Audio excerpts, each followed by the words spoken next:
Assalamualaikum Bang Nuim Hayat. Waalaikumsalam warahmatullahi wabarakatuh. Apa kabar? Alhamdulillah, Jakarta dingin-dingin sedap ya. Hujan masih mengguyur ya. Tapi entah di mana, bagaimana nih Australia Bang Nuim hari ini di tengah cuaca yang macam berganti-ganti lah begitu. Apa yang terjadi Bang Nuim di hari penuh berkah ini insyaallah? Tidak masuk di akal itu. Misalnya beberapa hari yang lalu 37 derajat. Masya Allah. Panas yang luar biasa. Atau besoknya kita kedinginan hanya 19 derajat. Turun naik. Ya itulah kemarin juga kira-kira 20 derajat. Hari ini katanya mungkin 30 derajat. Tapi belum sampai. Karena sampai sekarang ini jam 11.32 masih dingin. Masih pakai jaket di dalam rumah. Belum dihidupkan pendiangan, tapi sudah pakai jaket. Jadi, memang ini agak aneh karena katanya daerah-daerah seperti disebutkan tadi di sekitar Jeddah, di Mekah jadi hijau. Dan juga di pusat di Australia Tengah yang biasanya panas juga di sana jadi hijau karena hujan yang turun bertubi-tubi. Ya, di dunia ini luar biasa. Apakah itu tanda kiamat atau tidak? Ya, wallahu a'lam, kita tidak tahu. Ya, Rasulullah sendiri ketika ditanya soal kiamat mengatakan, wah itu bukan dalam kemampuan beliau untuk menyampaikannya. Jadi kita harus hati-hati dengan soal kiamat ini karena ada juga kitab-kitab suci lain ya di lain Islam yang bikin semacam nubuat, ramalan yang begitu pasti bahwa dunia akan sebentar lagi kiamat dan lain sebagainya. Tidak kejadian. Ya, padahal itu kitab suci. Kitab suci itu dikatakan sebagai kalamullah katanya. Tapi tidak kejadian. Jadi terbongkarlah bahwa kitab suci itu sebenarnya bukan kalamullah kalau begitu. Karena janjinya tidak tepat. Iya, luar biasa. Juga terjadi pergerakan di Israel sekarang ini. Macam Selawat Asgil di antara mereka Hang Heng Hong sendiri luar biasa demonya puluhan ribu, 80 ribu menentang Benyamin Netanyahu ini. Apakah ini sebuah proses lain yang sedang terjadi? Akhir dari kisah karena ancamannya dia mau bikin perang terakhir kepada Palestina. Apa yang Bang Nuim lihat? Ya, gitu. Ini karena Benyamin Netanyahu ini di masa lalu sangat dianggap oleh orang-orang Yahudi yang bisa disebutkan radikal, yang fundamentalis.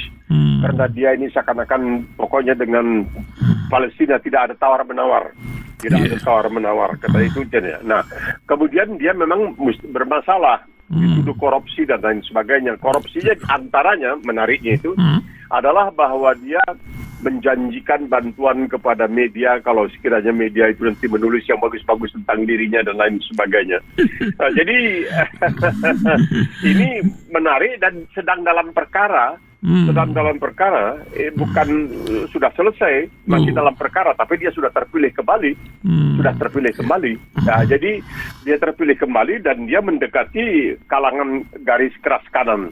Jadi banyak juga orang di Israel yang sudah mulai bosan dengan semua ini karena bukan saja ini tidak berhasil atau belum berhasil untuk menghapuskan, untuk memusnahkan bangsa Palestina, tetapi bagi banyak orang di Israel sendiri, mereka tidak lagi begitu puas dengan sikap di banyak negara di luar negeri yang tidak boleh dikatakan pro atau simpati dengan Israel. Jadi ini membuat mereka merasa seakan-akan seperti paria begitu, orang terbuang ya, karena di luar negeri mereka. Ini yang membuat banyak orang kemudian tidak begitu puas, ditambah dengan kasus Benyamin Netanyahu sendiri yang sampai sekarang ini belum selesai, masih ada masalah di pengadilan. Menariknya bahwa pengadilan ini terjadi disebabkan oleh gugatan yang diajukan oleh Jaksa Agung di sana. Jadi seakan-akan ya seperti juga barangkali di Australia, tidak ada perbedaan antara manusia biasa dengan seorang petinggi dalam persoalan hukum. Nah, kemudian ini tumpah ke jalanan boleh dikatakan. Dan selalu dikatakan oleh banyak orang bahwa politik di Israel itu tidak pernah membosankan. Ada saja hal-hal yang timbul. Ya, antaranya yang terjadi sekarang ini. Karena sekarang ini sudah mendekati suatu titik letus atau titik ledak ya, terutama dalam persoalan dengan hubungannya dengan Islam secara keseluruhannya, yaitu persoalan Al-Quds, soal Masjidil Aqsa. Ini yang barangkali membuat juga banyak orang merasa bahwa setelah Israel mendekatkan diri dengan sejumlah negara Arab seperti di Emirat Arab, kemudian dengan Sudan dan lain sebagainya, kenapa sekarang ini terjadi hal-hal yang bisa kemudian merenggangkan? Karena yang menjadi tujuan Israel sekarang ini adalah Muhammad bin Salman. Bagaimana melalui misalnya dahulu Presiden Donald Trump, kemudian menantunya Jared Kushner, yang notabene adalah seorang Yahudi, untuk mendekatkan Arab Saudi dengan Israel dengan dalih bahwa kalau kedua kekuatan di Timur Tengah ini bersatu, ini akan menjadi semacam ancaman terbesar bagi Iran, begitu kata mereka. Ya, nampaknya langkah catur ini melanjutkan ke Indonesia nantinya, bukan begitu Bang Nuim? Karena arahnya sudah dijelaskan, tujuannya kan awal untuk menyelesaikan Palestina, pembukaan hubungan ini, tapi malah makin ruwet ini cerita begitu. Ya betul, ya. Karena bagi sementara orang di Israel ini membuktikan kebenaran dari sikap mereka bahwa bangsa Arab sendiri pun tidak suka pada Palestina. Begitulah kira-kira, karena dianggap bahwa Palestina ini telah masuk ke berbagai negara Arab. Ya, misalnya kita tahu di Lebanon itu ada dua kamp pengungsi, Sabra dan Shatila, yang dihuni oleh orang-orang Palestina, dan banyak di antara mereka tidak begitu suka juga dengan bangsa Palestina. Kita melihat kalau kita pergi ke Kuwait dulu, di Arab Saudi, di mana itu boleh katakan orang-orang yang dalam tanda kutip berpendidikan duniawi itu orang-orang dari Palestina. Ya, ini bisa menimbulkan, awalnya mereka disambut, tapi kemudian lambat laun ini menimbulkan rasa tidak enak juga di kalangan sementara bumi putra lah kalau mau dikatakan terhadap bangsa Palestina. Nah, ini yang mau dimanfaatkan oleh Israel. Sementara mereka sendiri sebagai pengungsi tidak boleh kembali ke tanah tumpah darah mereka di Palestina. Ini yang membuat, sebenarnya kalau kita sebagai manusia yang adil dan beradab, kita berpikir kenapa ini boleh bisa terjadi dan tidak ada protes. Karena ini dilakukan oleh Israel, maka tidak ada protes. Kalau ini dilakukan oleh bangsa lain, negara lain, itu akan diprotes. Pertama tentunya yang memprotes itu adalah negara-negara pencinta demokrasi yang mencinta kebebasan dan hak asasi manusia. Tapi ini tidak ada protesnya sama sekali. Masya Allah, ya luar biasa ini negeri ya. Kita balik lagi, ingat Bang Nuim masih masa malari dulu Bang Nuim ya, 15 Januari, sekarang tanggal 16 ya. Tapi hari ini juga investasi dunia ke Indonesia masih luar biasa. Baru saja terjadi pergolakan di Marwali, tapi ini urusan buruh ya, bukan mahasiswa. Apa yang Bang Nuim lihat dari peristiwa malari yang 40 berapa tahun lalu ya, 46 tahun yang lalu Bang Nuim? Silakan Bang Nuim. Ya, malari itu kan menentang Jepang. Itu bukan menentang karena masuknya kepentingan ekonomi Jepang yang dianggap berlebihan dan sebagainya. Itu orang-orang pemuda-pemuda kita yang berpendidikan sebenarnya, kemudian ada di antaranya yang akhirnya dapat kesempatan juga dibiarkan ke luar negeri, ke Amerika untuk belajar dan lain sebagainya. Jadi ini semuanya sebenarnya hal baru. Kalau dahulu yang diteropong itu adalah Jepang, nah sekarang ini dilihat adalah Tiongkok. Jadi kalau Morowali itu dikatakanlah ini siapa yang dimaksudkan dengan TKA, tenaga kerja asing. Nah, ini tenaga kerja asing, jadi ada kepekaan di sini oleh tenaga kerja dalam negeri. Setiap kali mereka melihat seakan-akan ada perlakuan yang lebih istimewa terhadap para tenaga kerja asing, ya mereka tentunya merasa tersinggung. Nah, karena mereka juga telah membaca banyak tentang hal ini di berbagai media, tentang perlakuan yang dianggap berlebihan dan lain sebagainya. Jadi ini masalah. Selagi kita belum bisa betul-betul bertindak secara adil terhadap semuanya, ini akan terjadi. Karena yang punya negeri ini merasa punya hak terhadap negeri ini karena mereka telah jatuh bangun berdarah-darah ketika membela negeri ini. Mereka juga tentunya barangkali masih ingat bagaimana perjuangan di tahun setelah 1945, bahkan sebelum itu, bagaimana ada kalangan-kalangan dalam masyarakat yang kemudian berpihak kepada penjajah dan lain sebagainya. Ini akan teringat kembali. Mereka banyak yang mengatakan ya sudahlah, itu sudah masa lalu. Tapi bagi sebentar orang mengatakan ya kalau kita tidak hati-hati ini bisa terulang lagi. Kalau kita lihat sekarang ini, jadi kita harus hati-hati. Ini adalah negara kita, ini adalah tanah air kita, ini bumi kita, maka kita punya hak atas ini, dan itu membuat mereka merasa kalau sekiranya mereka punya perasaan atau kesan telah dalam tanda kutip dianaktirikan, sedangkan orang yang datang dari luar dianak kandungkan, ya ini tentunya menimbulkan ketidakenakan, dan dalam waktu yang sangat singkat dengan mudah bisa dicetuskan perasaan tidak enak ini dalam perbuatan yang barangkali tidak terpuji, ya. Tapi ya bagaimana kita mau mengatakan bahwa itu salah atau benar kalau memang mereka punya alasan yang masuk akal bahwa mereka tidak diperlakukan dengan adil dan beradab. Ya, luar biasa. Ya, masalah keadilan dan keberadaban ini menjadi sebuah sebuah cerita baru ini. Bang Nuim, ini ada adab yang sedang diangkat oleh Dewan Universitas Oxford. Ini apa tuh Dewan Universitas Oxford ketika Anies diangkat di sana, Bang Nuim? Ini sebuah lembaga bergengsi kah atau apa? Dan sebuah literasi lagi di Singapura, Pak Anies mengatakan bahwa Presiden Jokowi pemimpin yang lahir dari prinsip kesetaraan demokrasi. Apa yang Bang Nuim lihat dari dua berita ini, Bang Nuim? Ya, yang menarik adalah bahwa Oxford ini kan salah satu universitas yang dikagumi. Di Inggris itu ada dua, namanya Oxbridge. Oh, ya. Satu Oxford, satu Cambridge. Cambridge, Nah, Oxbridge, Cambridge ya. Inggris itu pandai sekali menyingkat-nyingkatkannya. Jadi Oxford ini terkenal, terutama dia di dalam kajian-kajian tentang Islamnya terkenal sekali. Kita ingat bagaimana waktu itu Pangeran Charles, waktu itu masih Pangeran Charles, yang menyampaikan sambutan dalam rangka ulang tahun kajian Islam di Universitas Oxford. Dia mengucapkan sesuatu yang barangkali tidak mengenakan banyak orang karena dia secara objektif membela Islam dan lain sebagainya. Dia mengatakan Islam itu difitnah dan lain sebagainya. Nah, jadi kalau Oxford itu mengangkat, kita tidak lupa juga bahwa Oxford ini mengembangkan vaksin AstraZeneca.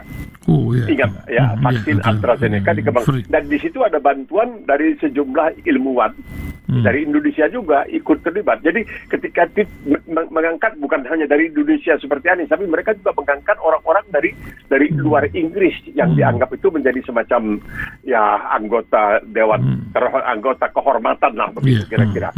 Nah, karena kita tidak bisa melupakan kenyataan bahwa apapun yang hendak dikatakan tentang Anies ini, dia oleh majalah Time, ini majalah Amerika yang sangat terkenal ya. Saya kagum dengan Time ini bukan kebijakannya, tapi gaya bahasa Inggrisnya yang pintar sekali mereka. Dan dia mengatakan Anies ini termasuk salah seorang intelektual dunia dari sekian banyak intelektual dunia yang dianggapnya sebagai orang-orang yang sangat terhormat karena kemampuan intelektualitas mereka, termasuk Anies Baswedan. Bahwa dia kemudian di Indonesia banyak yang mengejeknya, pengangguran dan lain kadrun, nah itu lain lagi. Itu mencerminkan yang mengejeknya, bukan mencerminkan Aniesnya. Ini secara jujur saja kita mengatakan, bukan sebagai pujian, tetapi secara objektif bahwa dia memang dianggap termasuk ini jauh sebelum dia menjadi menteri, jauh sebelum dia menjadi gubernur, sudah oleh majalah Time diangkat sebagai salah seorang intelektual dunia. Karena saya ingat ketika dia pertama kali datang ke Australia, saya sempat wawancara dan lain sebagainya, itu oleh karangan-karangan akademik di Canberra, di ibu kota Australia itu, dia dianggap ini manusia yang potensialnya luar biasa untuk Indonesia. Mereka menyebutnya, membandingkan ini Obamanya, Barack Obama Indonesia. Begitulah mereka mengatakan tentang Anies Baswedan.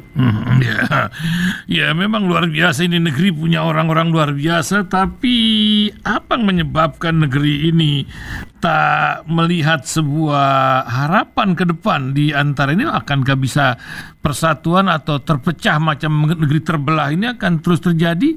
Ikhtiar apa, Bang, selain doa untuk menghadapi bangsa yang sedang berjuang di hari-hari yang luar biasa ini, 2023-2024 ini? Ya kan, kita kalau melihat orang yang bagus, orang yang berpotensi, orang yang berkemampuan, harusnya dimanfaatkan. Ya, jadi tidak ditentukan oleh kita suka atau tidak suka. Tetapi kita melihat apakah dia berkemampuan, apakah dia memang berkemampuan dan dia memang berani untuk melakukan terobosan, tindakan karena dia punya kemampuan, bukan karena siapa dia, tapi apa dia, apa yang dimilikinya. Ini yang kalau kita tidak manfaatkan. Jadi kita pernah punya kabinet 100 menteri, kabinet 100 menteri, tapi inflasi kita 500% dan lain sebagainya. Jadi sedangkan orang-orang yang pintar berada di balik jeruji penjara semua waktu itu. Ya itu. Jadi tidak bisa kita melihat. Ya kalau kita melihat bahkan boleh dikatakan cobalah di zaman Orde Baru, orang seperti Sumitro Joyo Hadikusumo yang dianggap luar biasa, dan sebelum itu kita mengetahui orang-orang seperti almarhum Syafruddin Prawira Negara. Ini orang-orang semua yang berkemampuan.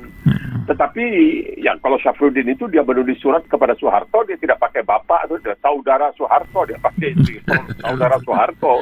Saya pernah lihat surat yang dia kirim. Jadi tapi karena dia berbeda politik, nah itu dijadikan alasan untuk tidak memanfaatkan kemampuan orang-orang. Jadi sayang. Nah, Rasulullah SAW mengatakan serahkan urusan kepada ahlinya. Kalau tidak, tunggulah kehancuran. Nah ini belum tentu seorang yang punya keahlian, tetapi barangkali politiknya dianggap tidak berpihak ke sini atau ke sana, ya tidak akan digunakan. Jadi ditentukan oleh politiknya, bukan oleh kemampuan, oleh polisinya. Polisinya arti kebijakannya yang mampu dijalankannya, tetapi oleh siapa dia, bukan apa dia. Itu yang barangkali yang disayangkan. Ini terjadi juga barangkali di banyak negara lain ya. Tetapi kita melihatlah untuk kepentingan kita melihat di Indonesia orang-orang yang pintar pun tidak barangkali belum tentu terpakai, belum tentu dimanfaatkan karena ya soal politiknya. Jadi bukan soal kemampuannya. Jadi kalau kita ingin secara jujur, ya itu dia, serahkan segala itu kepada ahlinya. Kalau tidak, ya tunggu kehancuran. Ya, luar biasa Bang Nuim. Ini pagi-pagi ini kita diingatkan di koran-koran pagi hari ini yang masih bikin cetak koran ya. Kertasnya masih ada gitu, karena kan Tempo, Republika sudah tiarap Bang Nuim kertasnya, tapi online-nya terus berkibar. Apa Bang Nuim lihat ini sebentar lagi Imlek? Sementara di Cina itu sudah nyerah dengan sistem zero COVID. 60.000 orang katanya meninggal dalam sebulan ini. Entah berapa puluh juta atau ratus juta mungkin ya yang terkena di sana. Di Australia macam mana Bang Nuim ini persiapan Imlek ini? Di sini libur Bang Nuim, Selasa kalau tidak salah tuh, pekan depan itu. Ya, di sini tidak libur. Tidak ya? Di Australia tidak libur, tetapi harus diakui bahwa jumlah pendatang yang terbesar itu adalah dari Tiongkok. Ya, mereka ada lebih 1 juta. Lebih 1 juta di Australia ini. Dan mereka ada daerah-daerah yang kita lihat seperti di Melbourne ini. Kalau kita masuk ke daerah itu disebutkan Tiongkok kecil, Little China dan sebagainya. Itu ada itu di sini karena mereka gigih. Kita harus mengakui mereka gigih. Dan Imlek ini tanggal 22 Januari ya. Iya, betul. Dan ini katanya tahun kelinci dan tahun kucing dan lain sebagainya. Nah, mereka kalau kita lihat di Australia memang mereka luar biasa. Salah seorang misalnya ahli bedah jantung yang kemudian mati dibunuh oleh penjahat yang datang dari Malaysia waktu itu. Orang Tionghoa juga. Ya itu ya itu adalah seorang Tionghoa. Sekarang ini juga ada orang yang di Melbourne ini, di Australia ini mengaku sebagai dialah yang paling hebat dalam operasi otak dan lain sebagainya. Ya dia juga asal dari Tiongkok ya dan sebagainya. Nah, mereka itu memang pekerja keras. Mereka pekerja keras, itu harus diakui bahwa mereka bekerja sangat luar biasa di sini. Bahkan percaya atau tidak, menurut koran Amerika The New York Times, restoran the Chinese restoran Tiongkok yang paling hebat, kata yang paling enak makanannya di dunia ini terletak di Melbourne, di dekat pusat kota. Namanya flower drum ya dan sebagainya. Jadi memang hebat dan mereka itu Bekerja keras, luar biasa. orang-orang yang sekarang ini sudah pernah masuk ke dalam parlemen juga walaupun kemudian dalam pemilihan berikutnya dia dikalahkan. Jadi mereka sudah mulai merambah ke dalam parlemen. Di parlemen tingkat negara bagian juga sudah masuk. Jadi biasanya kan tidak begitu tertarik kepada politik. Nah, jadi kalau sekarang ini kita lihat misalnya di Amerika itu seorang pengacara yang ditugaskan oleh Departemen Kehakiman untuk memeriksa kasus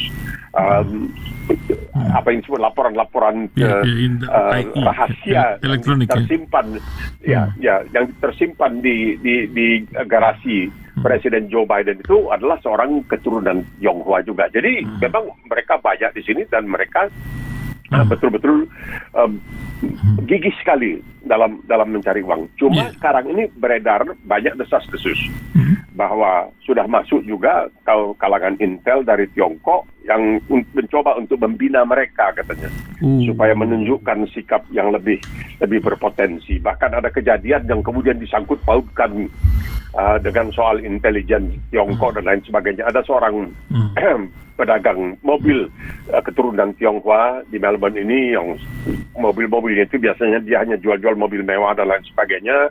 Ceritanya dia dihubungi, diminta untuk bekerja demi Ibu Pertiwi di Tiongkok sana. Dia kabarnya tidak mau. Kemudian tidak lama kemudian dia ditemukan dalam keadaan tidak bernyawa di sebuah hotel. Cuman ini cerita saja. Susah pembuktian. Orang Inggris tidak mengatakan kalau tidak ada apa mengapa dekat tempuh bersarang rendah. Kalau tidak ada api masa ada asap. Tapi ini cerita yang tidak bisa dibuktikan. Jadi di sini akan ada pertunjukan barongsai dan lain sebagainya dan itu akan tetap dilangsungkan dan itu sudah menjadi konsumsi rakyat juga di Australia suka pada hal-hal yang seperti itu sebagaimana mereka juga suka dengan makanan-makanan Tionghoa karena ada daerah-daerah seperti di Sydney, di Melbourne yang disebutkan sebagai Little China atau Tiongkok atau Cina kecil. Ya luar biasa, jangan sampai Mr. Anthony Albanese keluar dari kepala barongsai, nanti bahaya itu. Bang Nuim, ini banyak orang bertanya ya, kita sebagai orang Muslim itu selalu mempunyai harapan. Ya oke lah, di dunia ini kita berbagai masalah kita hadapi. Tapi kan kita punya harapan. Setelah ini kita akan mempunyai kehidupan yang kita yakini dalam mushaf-mushaf Quran. Apa yang dilakukan oleh orang-orang yang tidak bertuhan atau orang-orang Cina yang komunis itu yang katanya mati cara apa ya? Ya begitulah Bang Nuim. Bagaimana Bang Nuim dengan pergaulan, dengan apa konsep-konsep mereka, kehidupan setelah hidup di dunia ini Bang Nuim? Ya ini kan ateisme ini bangkit kembali, terutama setelah orang-orang seperti Richard Dawkins, orang-orang seperti Christopher Hitchens dan lain sebagainya. Jadi ateisme ini menjadi sangat militan sekarang ini. Mereka tidak percaya dengan adanya Tuhan karena ini memang pernah ada sejak zaman dahulu itu ada tulisan yang mengatakan kalau memang ada Tuhan kenapa begitu banyak kejahatan di permukaan bumi ini. Itu pertanyaan yang diajukan kalau memang ada Tuhan dan lain sebagainya. Nah, bagi Konghucu yaitu penganut agama yang bisa dikatakan punya kedekatan dengan Buddhisme, ini agak susah untuk menerima seperti dikatakan oleh banyak pengamat Muslim terutama, agak payah mereka menerima ajaran Islam ini karena adanya rasul-rasul sebelum begitu banyak. Ya, rasul. Sedangkan mereka tidak mengenal sistem kerasulan ini, tidak mengenal di dalam agama Yahudi ada, di dalam agama Kristen ada, di dalam agama Islam juga ada. Jadi susahnya walaupun kerjasama antara Muslim dengan Tiongkok itu sudah dijalin sejak zaman Khalifah Utsman bin Affan radhiyallahu an. Itu karena pada waktu itu Tiongkok menulis surat kepada Madinah minta bantuan terutama tenaga-tenaga ahli untuk menjadi penasehat. Jadi dikirimlah, pertama yang dikirim itu adalah laskar-laskar untuk melatih laskar Tiongkok yang masih terus merasa barangkali terancam oleh Mongol ya. Jadi mereka meminta agar Madinah mengirimkan, maka ini dikirimkan dan kemudian mereka minta kalau bisa orang-orang ini jangan dipulang kembali ke Arab, tinggal terus di Tiongkok. Mereka dianjurkan, dibujuk untuk menikahi perempuan-perempuan Tiongkok, tapi kemudian mereka diminta untuk menjadi penasehat politik dan lain sebagainya. Jadi kerjasama itu sudah ada, cuma agak susahnya itu untuk mendekati, memberikan perspektif tentang agama samawat itu agak sulit kepada mereka. Jadi ada tradisi yang disebutkan Konghucu. Konghucu kan seorang filosof sebenarnya, Confucius. Ada bilang jadi agama yang ada. Ya, jadi agama mereka itu kita lihat ya, yang memang ya itu agama mereka. Kita tidak menjadi persoalan bagi kita. Mungkin kita anggap sebagai sesuatu yang berbeda, atau kalau mereka menganggap kita aneh. Tapi kalau kita pergi ke Tiongkok, di Beijing di sana ada masjid, dan memang dahulu jumlahnya lebih banyak daripada sekarang. Di Shanghai itu sudah ada masjid-masjid yang ditutup, tapi masih ada. Saya teringat pertama kali ke Beijing juga pergi ke masjid, bagus masjidnya dan lain sebagainya, cuman ya kita tidak mengerti khotbahnya bagaimana kecuali dengan ayat-ayat yang dikutip. Nah, itu ada, tapi untuk mereka memahami agama Islam itu tidak ada. Kemudian di masa Sun Yat-sen ya oke, tapi Mao Zedong lah terutama mengatakan tidak adalah Tuhan itu. Yang ada itu ya pikiran-pikiran Mao Zedong saja, yaitu dalam tanda kutip komunisme, yang pada dasarnya mengatakan bahwa agama itu adalah candu bagi manusia. Jadi religion is the opiate of the people. Jadi mereka tidak mau, mereka menganggap itu tahyul, mereka menganggap itu sebagai penghambat kemajuan dan lain sebagainya. Tapi ya itulah dia. Kalau tadi Bung Kaisan mengatakan ya koran itu ada kertasnya, kertas itu diciptakan oleh orang di Tiongkok. Oh iya, betul. Dan dibawa kemudian ke Eropa, dimanfaatkan antara lain oleh Islam dalam bahasa Arab al-Qartas, dalam bahasa Indonesia kertas. Jadi kalau mereka bilang kadrun ya ngertilah kertas. Jangan pakai kata kertas atau pakai kata apalah, karena itu dari bahasa kadrun. Kertas itu yang begitu sederhana itu dari bahasa kadrun. Jadi supaya dipahami lah oleh orang-orang yang tidak begitu barangkali mau mempelajari sejarah, karena mereka takut nanti menemukan hal-hal yang bisa membuat mereka merasa wah ini kita sudah salah karena kita terus menista sebenarnya apa yang sebenarnya pernah memberikan sumbangan yang begitu luar biasa terhadap umat manusia. Karena kalau kita bicara mengenai persoalan ilmu pengetahuan itu, saya membaca sebuah buku oleh seorang bernama Abdul Karim, Maulana Abdul Karim. Ini ditulisnya dalam tahun 1931, dan buku ini kecil dan pengantarnya ditulis oleh salah seorang barangkali intelektual India yang luar biasa, Rabindranath Tagore. Rabindranath Tagore ini punya universitas namanya Shankaranaketan, di mana dahulu ketika itu sering kuliahnya itu di bawah pohon karena panas dan sebagainya. Saya pernah punya cita-cita, wah kalau dapat beasiswa ke sana itu hebatnya kuliah di bawah pohon, tapi tidak apalah. Nah, ini di dalam bukunya, buku kecilnya yang berjudul Islam's Contribution to Science and Civilization, yaitu sumbangan Islam terhadap ilmu pengetahuan dan peradaban. Dalam kata pembukaannya dia mengatakan sejarah menjadi saksi yang tidak bisa dibantah tentang kenyataan Islam telah menjadi pendorong yang tidak ada taranya, tidak ada tolok bandingnya terhadap perkembangan intelektual umat manusia, dan bahwa kalangan muslim di zaman keemasan Islam menjadi pembawa obor penerangan terhadap pendidikan pada waktu seluruh dunia bukan saja diliputi kegelapan, melainkan juga dililit oleh kejahilan dan kebuasan barbarity.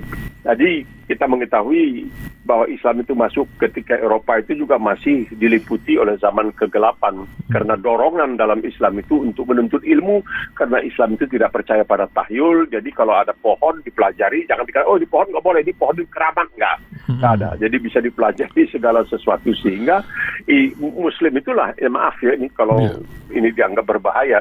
Di zaman khilafah itulah mula pertama umat manusia mengenal rumah sakit seperti yang ada di Mesir. Rumah sakit yang kabarnya ratusan, dan di situ ada juga untuk penyakit ini. Kemudian apotik yang pertama juga itu dibuka oleh Muslim di zaman khilafah dan lain sebagainya.